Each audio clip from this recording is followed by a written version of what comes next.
Halo, selamat datang kembali di meja redaksi bersama saya Windy Hapsari dan kali ini saya ditemani dengan rekan-rekan senior. Yang pertama ada Mas Sukri, pemimpin redaksi dari berita1.com. Selamat datang Mas Sukri, Ya, apa kabar? baik, alhamdulillah. Alhamdulillah ya. Kemudian juga ada Pak Cleo, Head of Gathering. Apa kabar Pak Cleo hari ini? Baik. Baik, terima Pak kasih Windy. atas kehadirannya di meja redaksi dan kali ini kita akan mengangkat tema yang sangat relevan dengan dunia kita nih sebagai pekerja media, yaitu terkait dengan isu perjanjian trade yang sudah dilakukan oleh Indonesia dan juga Amerika terkait dengan perdagangan teknologi dan digital. Nah ini kan memang relevan sekali ya dengan dunia kita dan kemarin juga sudah dibahas mengenai klausul-klausul dalam perjanjian tersebut yang ternyata memang tidak semata-mata perjanjian tersebut itu mengatur soal tarif, kemudian juga soal akses perdagangan, tapi juga terkait dengan teknologi dan digital. Dan di sini juga ada beberapa poin yang mungkin juga jadi concern kita bersama, yaitu ternyata di Aneks 3 pasal 3.3 ada satu klausul yang mengatakan bahwa Indonesia tidak mewajibkan untuk penyedia layanan digital AS mendukung organisasi berita domestik melalui lisensi berbayar atau berbagi data serta model bagi hasil. Nah, tapi kalau kita lihat kan sebenarnya ini bertentangan dengan publisher rights di Undang-Undang tahun 32 tahun 2000 nomor 32 tahun 2024 di mana saat itu Indonesia minta supaya penyedia platform itu wajib gitu. Jadi itu bukan lagi voluntary. Bedanya sekarang memang ada pergeseran yang tadinya mandatory menjadi voluntary. Nah, menurut Mas Sukri dan Pak Cleo, dampaknya kira-kira gimana nih ke media kita sendiri? Ya, mungkin pertama saya ingin mendudukan persoalannya dulu terkait kenapa muncul dulu publisher right, ya kan? Karena memang begini, kita menuntut publisher right itu dari tahun sekitar 2022, ya, untuk mendorong itu. Beberapa kali beberapa teman itu mendiskusikan, ya kan, di forum-forum organisasi ya, jurnalis, terus kemudian menyampaikannya ke istana pada saat itu zamannya Pak Jokowi. Di sini kita melihat bukan persoalan apa-apa, tapi persoalan yang utama adalah soal keadilan terkait dengan kepemilikan konten. Bayangkan jika Mbak Windy ya ditugaskan liputan investigatif ke lapangan, ya kan, dengan biaya tertentu, dengan waktu tertentu, misalnya sampai berhari sebagainya. Ketika sudah diramu, dipikir segala macam, jadilah kontennya. Ketika sudah jadi, tiba-tiba langsung diambil oleh Facebook, diambil oleh Instagram, diambil oleh Twitter dan sebagainya, oleh postingan orang. Sementara Windy nggak dapat apa-apa dari mereka. Adil nggak kira-kira? Sangat tidak adil. Di sini sebenarnya yang kita tuntut adalah soal keadilan saja. Ditambah misalkan yang Mbak Windy lakukan tadi bukan hanya dirugikan dari soal waktu, tidak hanya dirugikan dari sisi intelektualitasnya, tapi dirugikan dari sisi potensi kehilangan nyawa. Berapa banyak tim peliput di lapangan tiba-tiba dibunuh karena investigasinya mengganggu orang-orang tertentu. Nah, sementara platform-platform ini dengan enaknya mengambil hasil kerjaan orang tanpa mereserve apa-apa, tanpa memberikan kompensasi apa-apa, diambil begitu saja. Ditambah bukan hanya diambil, mereka juga mencari iklan dari situ. Ya kan? Bayangkan sekarang pertanyaannya gini, kalau Facebook terus kemudian Google dan sebagainya, kalau tidak ada konten dari media, bisa juga nggak sih mereka hidup? Nggak kan? Justru kemudian konten media ini membuat mereka juga lebih hidup. Jadi orang membicarakan, oh ini ada di sini, di mana? Coba searching di Facebook tuh ada, oke di Instagram tuh ada, di TikTok ada, orang masuk dong, mencari, ya kan?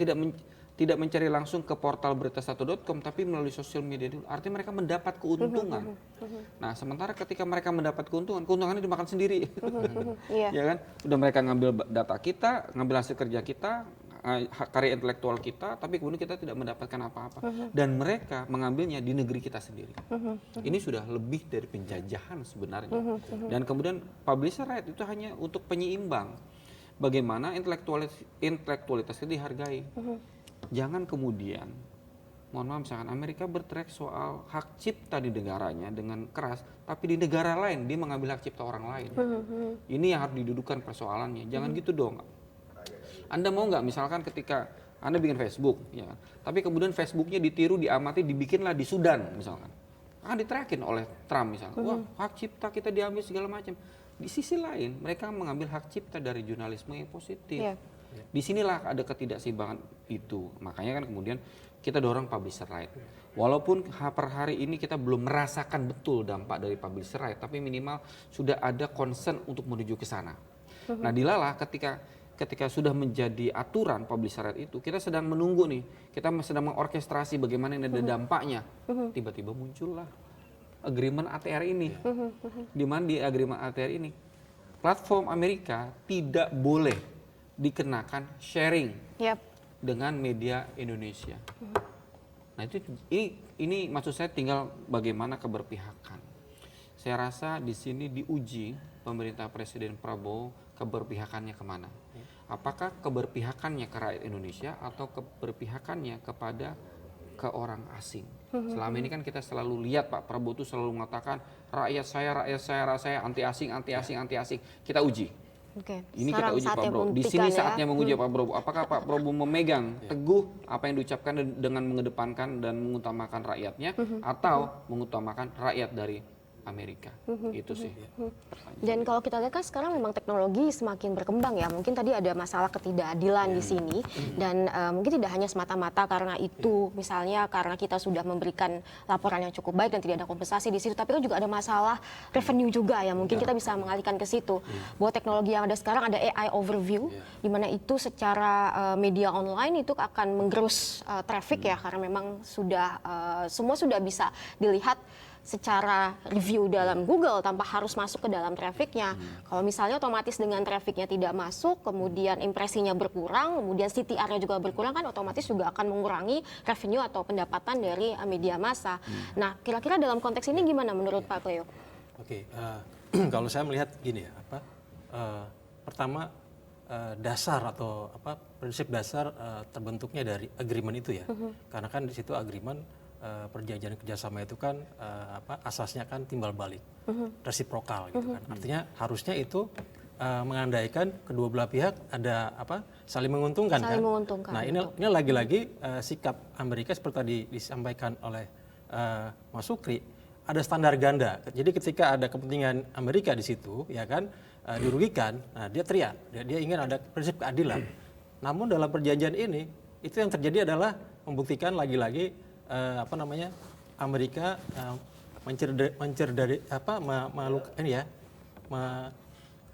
tidak komitmen dengan ininya ya, dengan prinsip perjanjian dagang seperti itu.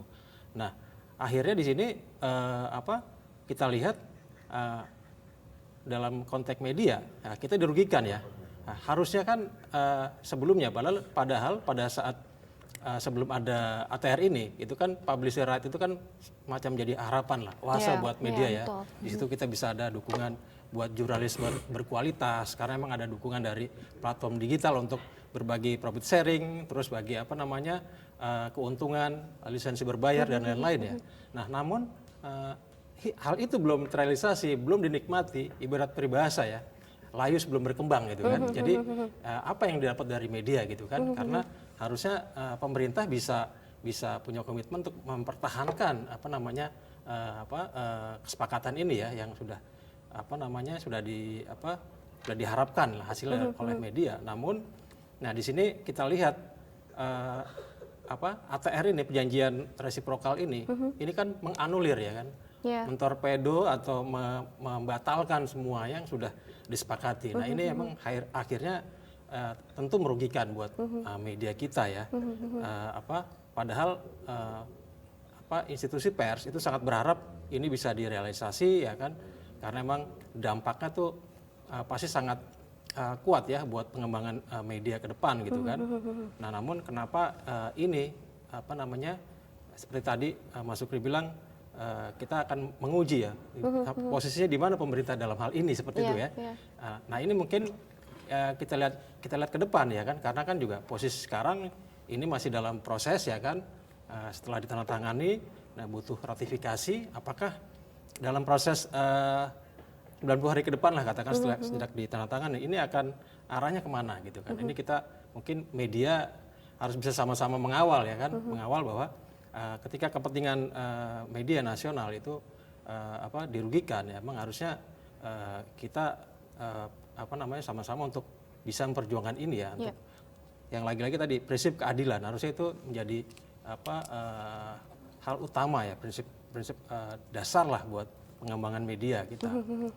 Nah itu kan, nah padahal kan di beberapa poin-poin di publisher right itu sebenarnya sudah bagus ya kan, ada banyak lah di situ termasuk tadi yang saya sebutkan. Nah kenapa atas dasar persetujuan itu, apakah ini batal gitu kan? Apakah ini tetap akan bisa diperjuangkan gitu? Karena kan gini, ini kan publisher right kan tuh kita punya otonomi sendiri ya untuk mengatur media kita di dalam negeri. Sementara ini perjanjian dagang bilateral emang scope-nya jauh ya. Nah, apakah ini bisa menganulir? Nah, ini juga kita harus lihat lagi nanti ke depan seperti apa ya, kayak gitu mungkin. Nah, mungkin yang menarik juga tadi disampaikan Mas Sukri dan Pak Cleo terkait dengan perbandingan antara dulu dan sekarang, now and then gitu ya. Pada saat dulu kan sebenarnya sudah ada yang publisher rights ya, Mas Sukri, Pak Cleo. Kemudian pasti ada, dan di situ kan sudah ada klausulnya bahwa media harus memberikan kompensasi bagi hasil, kemudian juga bagi data. Implementasinya sendiri pada saat tahun 2024 disahkan oleh Pak Jokowi saat itu tuh seperti apa ya? Mungkin Mas Sukri sebagai pengelola media, apakah memang sudah merasakan itu terimplementasi dengan baik, Mas? Belum ya. Jadi gini, publisher right itu yang berkewajiban memberikan kompensasi adalah platform dalam publisher right terhadap media, ya kan. Nah, di sini yang baru dibentuk adalah timnya untuk menggodok itu secara teknis seperti apa, bagaimana polanya, kompensasinya seperti apa dan segala macam. Dan yang kami rasakan sebagai publisher, kita belum merasakan apa-apa sebenarnya. Kita belum merasakan. Cuma memang beberapa platform itu mencoba dengan caranya sendiri. Misalkan seperti Google tuh pernah membuat apa tadi namanya? Google News Showcase. Google Showcase gitu kan. Nah ini sebenarnya mungkin ini sudah lama dijalankan dari tahun 2002 kalau nggak salah, dan mereka sudah paham bahwa ke depan akan ada publisher right karena waktu itu kan di dunia sudah ramai kan, di Australia Google kalah dan sebagainya, maka mereka mengantisipasi di Indonesia dengan Google News Showcase itu kan. Nah tapi itu juga masih belum berjalan efektif, apa itu sesuai atau tidak ya dengan yang diharapkan dari publisher right. Terus kemudian TikTok juga lagi mencoba. Jadi berbagai platform ini lagi coba caranya sendiri-sendiri, bagaimana biar bisa memberikan benefit juga kepada media, karena mereka sadar betul bahwa mereka harus memberikan benefit kepada media juga.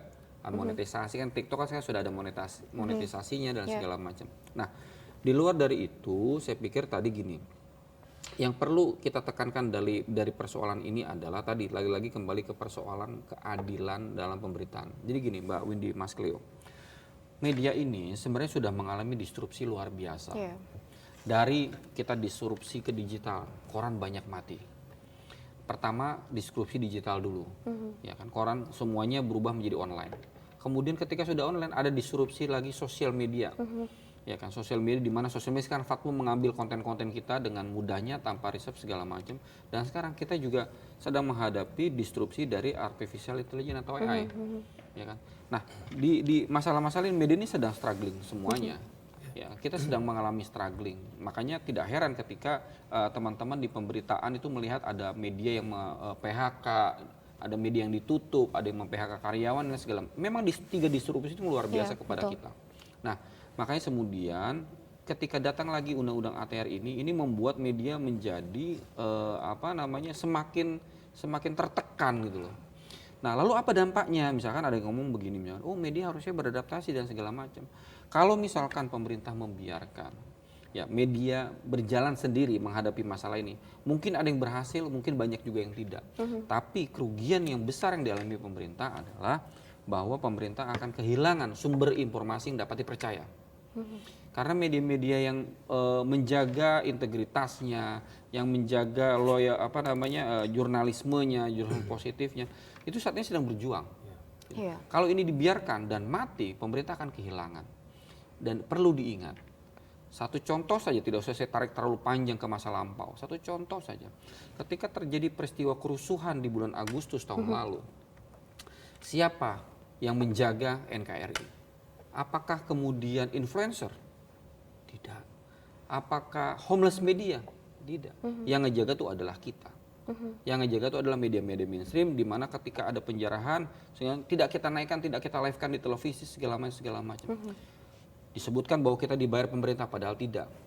Nah, kita menjaga NKRI agar tidak menyebar kerusuhan ini karena kita paham betul. Dulu ketika kita masih 98 begitu mudahnya terbakar di Jakarta terbakar, daerah terbakar semuanya. Dan kita paham betul ini polanya hampir sama. Makanya kita stop di Jakarta, jangan sampai ke daerah. Walaupun proksinya sudah main, tapi pemberitaan kita tidak mensupport itu. Gitu loh. Nah, inilah yang harus dipahami pemerintah bahwa ketika terjadi keadaan seperti Agustus itu akan berharap ke siapa? Apakah akan berharap ke Deddy Corbuzier? Apakah akan berharap ke Raffi Ahmad? Ataukah berharap ke Denny Sumargo? Mereka juga akan bingung, ini situasinya seperti apa. Dan harapan hanya ada di media mainstream. Gitu loh.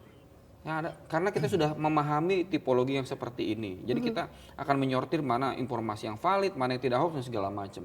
Dan kalau ini tidak dijaga dan semakin matinya media-media mainstream yang menjaga integritas ini, maka Indonesia akan menghadapi bahaya yang lebih besar. Karena perang ke depan adalah bukan perang senjata, rudal balistik, nuklir segala macam. Perang ke depan yang paling utama adalah perang informasi. Contoh misalkan antara Iran sama Israel sama Amerika hari ini. Winnie tahu nggak berapa kerusakan yang dialami Rusia hari ini? Kemana Perdana Menterinya? Udah beberapa hari nggak muncul. Terus kemudian Iran berapa banyak kerusakannya? Amerika berapa banyak kerugiannya? Pangkalannya berapa banyak rusak? Berapa? Semua ditutup. Kenapa? Karena media tentu tidak bisa akses dong. Karena situasi sedang perang. Semuanya ditutup. Perang informasi ini menjadi penting ke depan. Maka kalau tidak dijaga informasi yang valid, informasi yang benar, ke depan kita sendiri sebagai bangsa akan mengalami kerugian yang lebih besar. Nah ini relevan ya, maksudnya tadi soal posisi media kita ya dengan di kondisi yang seperti ini, masa depan seperti apa. Nah dengan adanya perjanjian resiprokal ini di bidang media ya, yang kita anggap tidak itu malah justru asimetris lah, tidak ada keseimbangan ya, tidak ada keadilan di situ. Nah kita lihat juga emang ini ada semacam intervensi yang halus lah ya, terselubung ya di balik perjanjian itu. Nah ini menarik lagi karena sementara kita butuh media atau jurnalis yang memang bisa mengabarkan informasi yang benar ya, yang bisa menyampaikan kondisi yang objektif dan lain-lain gitu kan. Nah sekarang dalam konteks ini yang mungkin ancaman yang paling kita khawatirkan sebagai insan media ya, itu ini bisa dicelah untuk membunuh pers ya secara sistematis ya. Karena kalau dulu mungkin membungkam pers itu kan lewat kebijakan atau represi ya, represi dari penguasa. Namun kalau sekarang kan tidak kita lihat ya, justru pers sekarang bebas semua mengekspresikan opininya, segala macam pendapatnya ya.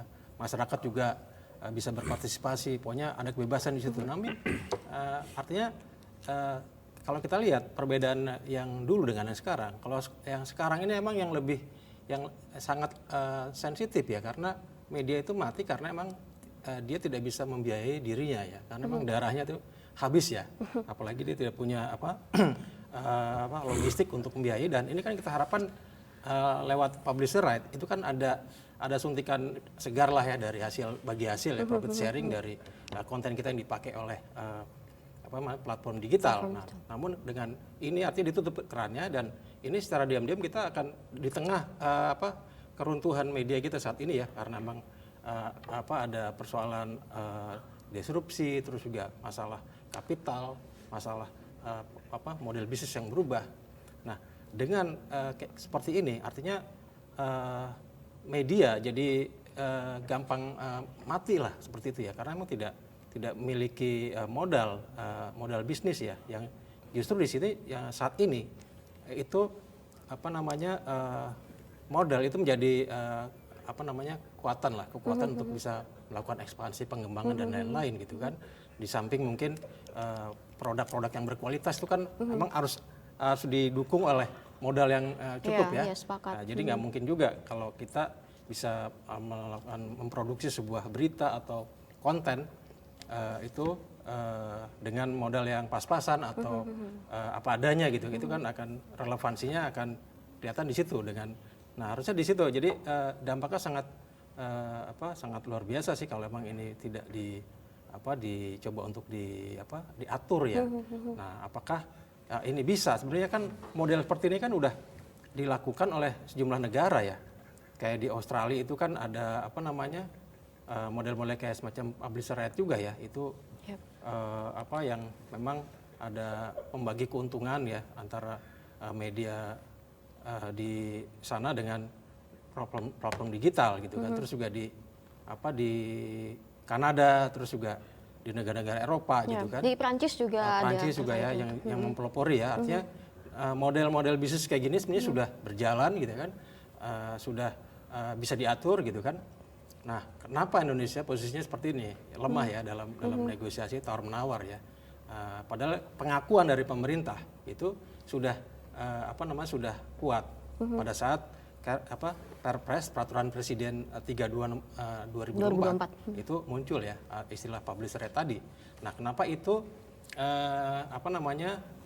konyong-konyong itu jadi ya tadi ya saya bilang tadi udah layu ya seperti itu. Nah, harusnya ini seperti apa nih model mungkin yang katakanlah strategi kita bisa kembali menghidupkan ya harapan lah ya, apakah dalam bentuk hal lain ataukah kita peluangnya di sini karena gini, ini kan platform berlaku buat platform karena perjanjian trade-nya kan dengan Amerika, dan sementara kan platform digital itu kan yang besar-besar punya Amerika semua ya, kayak Google, terus Instagram, ya kan Meta.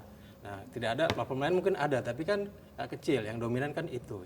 Nah, ini gimana? Artinya fokus saat ini ada di situ ya. Nah, apakah bisa dinegosiasi ulang ataukah gimana gitu kan? Nah, ini yang harusnya kalau pemerintah atau ekosistem media kita itu punya keberpihakan dengan media nasional ya. Artinya di sini harus ini juga dong memikirkan bahwa ini tetap gimana media nasional atau jurnalisnya itu ya, itu tetap bisa berkembang, tetap bisa mengekspresikan dalam bentuk liputan yang berkualitas dan lain-lain gitu. Seperti itu sih. Oke, saya tertarik tadi yang disampaikan Mas Sukri ya, bahwa ternyata implementasi dari undang-undang publish rights ya tahun 2024 di nomor 32 itu belum terasa oleh media gitu ya. Dan sebenarnya saat itu kan mandatori ya, Mas Sukri ya, dan sekarang kan berubah jadi voluntary. Artinya kan yang mandatori aja nggak ditepati gitu ya, apalagi yang voluntary gitu. Apakah memang kita perlu satu klausul tambahan kayak semacam voluntary agreement supaya itu memang dipatuhi oleh semua pihak, atau seperti apa, atau ada mekanisme yang lebih fix lagi, yang lebih rigid lagi supaya memang itu berjalan sesuai apa yang kita kehendaki? Kira-kira gimana, Mas? Pertama kan ada benturan itu dulu tuh, ada undang-undang soal publisher right. Di satu sisi adalah mendorong platform untuk economic sharing dengan media. Terus kemudian ada ATR. Nah, secara regulasi ini perlu ratifikasi dulu sebenarnya. Apakah kemudian nanti diratifikasi undang-undangnya seperti apa? Nah, kemarin kan beberapa waktu lalu kan sudah ada diskusi di Dewan Pers, ada diskusi di komunitas-komunitas jurnalis soal itu. Dan semuanya sedang menggodok bagaimana mencari jalan tengah atau jalan keluar agar ini bisa katakanlah dalam tanda kutip win-win solution, karena pemerintah sudah tanda tangan kerjasama tapi juga media tidak dirugikan. Nah, ini sedang dicari formulasinya bagaimana ini bisa tapi yang utama dari apapun formulasinya yang nanti akan diusulkan kepada pemerintah, ratifikasinya seperti apa baik nanti di undang-undang dan aturan lainnya, yang pasti adalah yang harus menjadi pegangan buat kita bersama adalah terkait fairness. Itu saja, fairness yang jadi.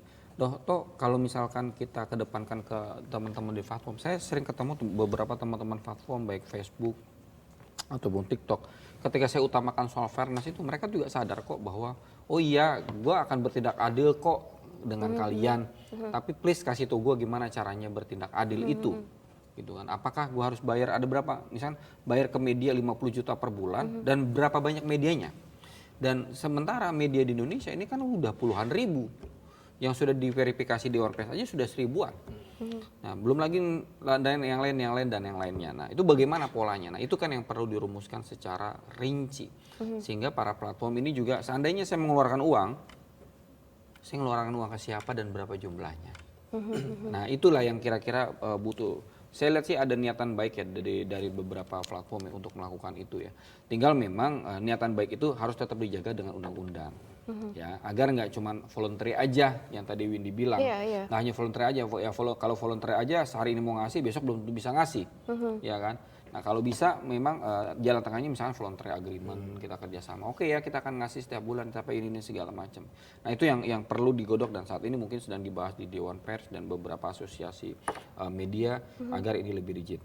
Nah tapi kembali ke tadi bahwa sebenarnya adalah dua hal yang ingin saya sampaikan tadi soal fairness. Tadi sudah saya sampaikan berkali-kali ya soal fairness hak cipta, karena siapapun baik di kita ataupun di Amerika juga tidak mau hak ciptanya diambil begitu saja tanpa ada pembayaran. Saya yakin juga orang pemerintah Amerika juga tidak mau seperti itu. Dia sering meneriakin Cina sebagai penciplak produk-produk mereka, sementara mereka juga mengambil hak orang lain. Nah yang kedua adalah, yang paling utama adalah saya selalu mengatakan hati-hati pemerintah Indonesia. Yang tadi saya sampaikan bahwa media ini lama-lama kalau dibiarkan mati, ya kalau dibiarkan mati, dia pemerintahan juga atau bahkan NKRI juga akan potensinya mati. Ingat bahwa kemerdekaan 1945 digaungkannya juga oleh media melalui radio RRI. Iya, sebegitu kuat ya, sebegitu powerful. kuatnya sampai kemudian di daerah itu tahu bahwa oh Indonesia sudah merdeka. Bayangkan jika Bung Karno dan Bung Hatta proklamasi sendirian di Jalan Pegangsaan, tidak ada RRI. Siapa yang tahu di Bandung, di Jawa Barat, di Majalengka, di Sumatera bahwa Indonesia sudah merdeka? Nggak ada yang tahu. Gitu. Jangan lupa bahwa media selalu bergandengan tangan dengan Republik Indonesia. Jangan kemudian ketika Republik ini kita merdekakan dan digaungkan oleh media, sekarang kemudian medianya dimatikan begitu saja. Ini yang jadi hal yang sangat disayangkan. Jangan dilupakan bahwa media adalah pilar keempat demokrasi Indonesia. Betul Dimatikan karena tidak ada tadi ya dukungan finansial ya, atau ada tidak fairness dalam pembiayaan. Finansial, regulasi, itu kan mengikuti pemerintah apa sih? Regulasi, finansial. Dua itu perlu dibantu. Gitu. Kenapa? Karena memang gini, jangan kemudian pemerintah mengatakan, oh ya memang eranya sedang disrupsi. Betul, eranya sedang disrupsi. Tapi peran apa pemerintah terhadap industri ini? Loh, kalau misalkan nggak ada perannya, ngapain kita bayar pajak? Gitu kan? Itulah yang menjadi masalah. Kalau gitu media misalkan pajak PPh-nya, wartawan, media segala macam, kok sih dibayarkan saja. Gitu. Kita urus diri kita sendiri. Tapi kan masalah kita bayar pajak ada kewajiban bagaimana pemerintah mengintervensi, menjaga lewat regulasi, memberikan keringanan pajak misalkan. Oke, media sedang bermasalah, kita keringankan pajaknya selama 2 tahun. Oke, biar tapi kemudian agar media bisa bernafas, manfaatkan baik-baik peluang ini untuk menghidupkan kembali media. Misalkan kayak gitu loh. Itu yang perlu dibutuhkan. Tapi sampai saat ini saja Pak Purbaya nggak jelas, misalkan apakah pajak media akan direlaksasi atau tidak. Pak Purbaya nggak jawab itu tuh. Itu ya. Kita butuh kepastian dan kejelasan ya memang ya. Dan kalau kita lihat di negara lain kan memang sudah ada dukungan yang sangat kuat dari secara regulasi dari pemerintah, baik itu di Perancis, Kanada atau Australia. Artinya negara-negara tersebut ya, kayak di Australia, Eropa, itu melihat media sebagai institusi yang memang sangat strategis ya, yang perlu emang ada keberpihakan institusi lah dalam regulator pemerintah ya, perlindungan ya, intervensi dan macam-macam bentuk ada insentif. Artinya emang peran strategisnya itu mungkin ya itulah yang menjadi komitmen pemerintah. Nah dalam hal ini konteks kita hari ini kita melihat itu sepertinya kita dianggap tidak terlalu punya bargaining power ya, seperti itu. Jadi negosiasinya akhirnya lemah ketika kita katakanlah sektor media itu akhirnya dianggap sebagai sektor-sektor lain yang dalam kerjasama resiprokal dengan Amerika itu akhirnya secara nilai itu terdegradasi gitu kan. Padahal ini kan industri strategis. Jangan disamain ini dengan misalnya dengan kedelai, dengan komoditas gitu kan. Ini kan informasi ya. Informasi yang punya nilai intangible-nya juga kuat ya, tidak hanya dari sisi komersial nominal tapi juga ada nilai di situ. Nah, ini mungkin yang harus juga dilihat gitu kan. Apakah pemerintah dalam hal ini melihat karena sekarang sudah ada media sosial dianggap akhirnya menomorduakan peran media mainstream. Nah, itu juga akan bahaya gitu kan, apalagi sekarang konteks ada kondisi global yang tidak pasti ya, ada proksi segala macam, artinya informasi di mana bisa mengelabui ya informasi yang sebenarnya. Di sini kan harusnya media mainstream yang harusnya punya posisi yang dikasih kekuatan lah, disuntikan lah gitu ya. Perlu ada dukungan yang gitu kuat kan, ya, seperti karena itu. positioning kita yang Betul. cukup kuat juga karena sebagai tadi pilar keempat demokrasi gitu kan. Dan memang ada problem tata kelola mungkin yang harus kita benahi di sini ya. Kemudian juga tadi terkait dengan persaingan usaha yang rasanya memang perlu ada satu mekanisme sehingga semuanya bisa menghadapi atau ada prinsip fairness di situ yang semuanya bisa sama-sama maju gitu ya, dalam arti dalam konteks Indonesia ini. Mungkin langsung aja closing statement dari Mas Sukri terkait dengan isu kita kali ini. Ya, kalau menurut saya sebenarnya informasi itu adalah senjata yang menakutkan sebenarnya di era digital ke depan. Selama informasi tidak dijaga, pembuat informasinya tidak dibina atau dijaga dengan baik, negara itu akan mengalami kerugian yang sangat besar. Pasti itu. Karena ketika kita salah mendapatkan informasi, menyebarkan informasi kepada publik, maka damage-nya akan lebih besar daripada yang lain. Contoh misalkan sederhana saja, sebentar lagi nih akan ada momentum mudik misalkan ya. Tiba-tiba seluruh media sudah kolaps, tidak ada yang memberitakan tentang situasi mudik. Bayangan apa yang terjadi dengan jalur-jalur mudik? Pasti akan berantakan. Semuanya akan menumpuk di satu tempat lowong. Nah, sementara media itu menyampaikan, jalan ini macet, jangan lewat sini, ada jalan alternatif lain. Oke, jalan sini macet, ada alternatif lain, ya kan? Terus mungkin enggak kok, sekarang udah ada Google Maps segala macam. Lihat Google Maps, berapa banyak orang pakai Google Maps nyasar sampai ke sawah. Iya kan? Bertahun-tahun Google Maps nyampe ke hutan, nyampe ke sawah, itu lah ini di mana? Saya ngikutin Google Maps. Ya kan? Artinya bahwa peran media masih sangat penting di Republik ini, dimanapun di dunia. Nah, tinggal persoalannya adalah bagaimana kita melihat kepentingan media ini bukan sebagai itu mah urusan lo, bukan urusan gua. Jangan sampai berpikir kayak gitu. Kenapa? Karena ketika media hancur, media rusak, maka yang akan rusak adalah sebagai bangsa, sebagai bangsa. Misalkan Pak Prabowo mengumumkan kebijakan wartawannya nggak ada. Siapa yang mau sampai informasinya? Udah gitu disampaikan oleh medsos. Ya mohon maaf yang tidak mengerti konteksnya apa segala macam disampaikan begitu saja. Akhirnya message-nya salah sampai ke bawah. Karena untuk menyampaikan pesan itu butuh orang yang punya integritas. Makanya ini sedikit ya karena bulan Ramadan ya. Makanya di dalam Islam itu orang yang menyampaikan hadis Nabi itu benar-benar orang yang punya integritas. Makanya ada ilmunya. Ya kan, ada ilmunya dalam menyampaikan hadis, perkataan Nabi dari dulu sampai sekarang. Kenapa kok? Makanya kalau di Indonesia kan terkenal riwayat Bukhari sama Muslim. Kenapa? Karena dua orang ini sudah terkenal punya integritasnya dalam menyampaikan informasi apa yang dulu dikatakan Nabi Muhammad sampai ke umat hari ini, yang sudah ratusan tahun yang lalu gitu. Nah, media itu adalah bagian penyampai informasi yang memiliki integritas. Masa sih masuknya? Mungkin ada yang tidak berintegritas, tapi kita punya Dewan Pers yang menjaga integritas media dalam menyampaikan informasi. Kalau misalkan informasi ini dimatikan, ya siap-siap saja kita akan mengalami kerugian sebagai bangsa, dan ke depan kalau ini tidak dijaga dengan baik, chaos, hoax, saling benci, permusuhan. Dan ingat loh, suku di Indonesia itu banyak banget. Kalau diadu saja sedikit aja, melalui sosial media kebakar semuanya. Gampang tersulut ya. Gampang tersulut. Kita masih ingat lah peristiwa dari suku A dengan suku B, suku C hanya ada di sosial media. Dan yang mengklirkan itu adalah media mainstream. Kalau misalkan tidak ada di kemudian hari, siap-siap saja sebagai bangsa, bukan hanya sebagai negara, tapi sebagai bangsa, kita akan hancur lebur tanpa peperangan. Oke, siap. Pak Leo? Oke, kalau dari saya mungkin dalam kondisi seperti ini ya, kita juga lihat Amerika kondisi sekarang juga sedang bergolak ya, kondisi internalnya juga tidak stabil ya kan, artinya pemerintah Trump saat ini juga yang memang punya kuasa untuk menentukan agreement ini juga sedang galau ya. Nah, pada terakhir juga kan kita lihat Mahkamah Agung juga akhirnya kan membatalkan itu kan, karena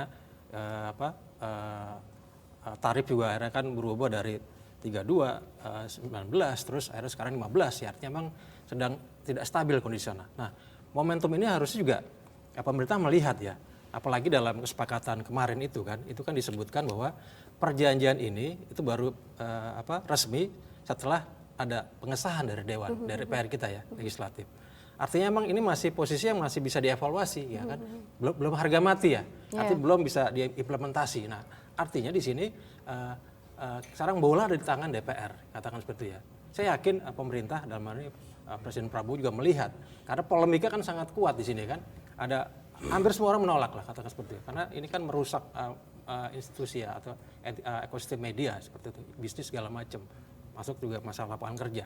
Artinya memang saya yakin ada pada saatnya mungkin pemerintah dalam memang harus ada keberpihakan ke media, dan disinilah mungkin posisi DPR untuk melakukan evaluasi secara substansif ya, artinya hal-hal yang mendasar ya seperti yang disebutkan tadi, ada pasal 3.3, terus juga kan ada juga soal yang kita lupa juga kan soal undang-undang ini ya, yang pasal 2.28 ya kalau nggak salah, itu soal memberikan peluang untuk investasi di secara 100% di industri TV dan radio gitu kan.